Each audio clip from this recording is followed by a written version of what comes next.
പങ്കജ് ഉദാസ് അന്തരിച്ചു. 72 വയസ്സായിരുന്നു. 1951 ഗുജറാത്തിലായിരുന്നു ജനിച്ചത്. 1980 ആഹട്ട് എന്നൊരു സ്വതന്ത്ര മ്യൂസിക് ആൽബത്തിലൂടെയായിരുന്നു സംഗീത ലോകത്തേക്കുള്ള കടന്നുവരവ്. 1986 മഹേഷ് ഭട്ട് സംവിധാനം ചെയ്ത നാം എന്ന സിനിമയിൽ ചിട്ടി ആയി ഹെ എന്നൊരു പാട്ട് ആലപിച്ചുകൊണ്ടാണ് അദ്ദേഹം പ്രശസ്തനാവുന്നത്. നിങ്ങൾക്ക് എത്ര പേർക്ക് അറിയാം പങ്കജ് ഉദാസ് എന്ന ഗസൽ ഗായകൻ ഹിന്ദിയിൽ മാത്രമല്ല മലയാളത്തിലും ഗസലുകൾ ആലപിച്ചിട്ടുണ്ട് എന്ന്. അനൂപ് ജലോട്ട എന്ന ഗസൽ ഗായകന്റെ ശിഷ്യനും മലയാളിയുമായ ജിതേഷ് സുന്ദരം എന്ന വ്യക്തിയാണ് അനൂപ് ജലോട്ടയെയും പങ്കജ് ഉദാസിനെയും അദ്ദേഹത്തിന്റെ ഒരു ആൽബത്തിൽ പാടാൻ വേണ്ടി ക്ഷണിക്കുന്നത്.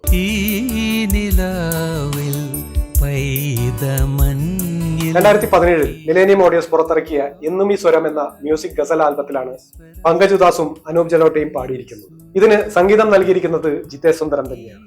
അതുപോലെ തന്നെ വരികൾ എഴുതിയിരിക്കുന്നത് റഫീഖ് അഹമ്മദാണ്.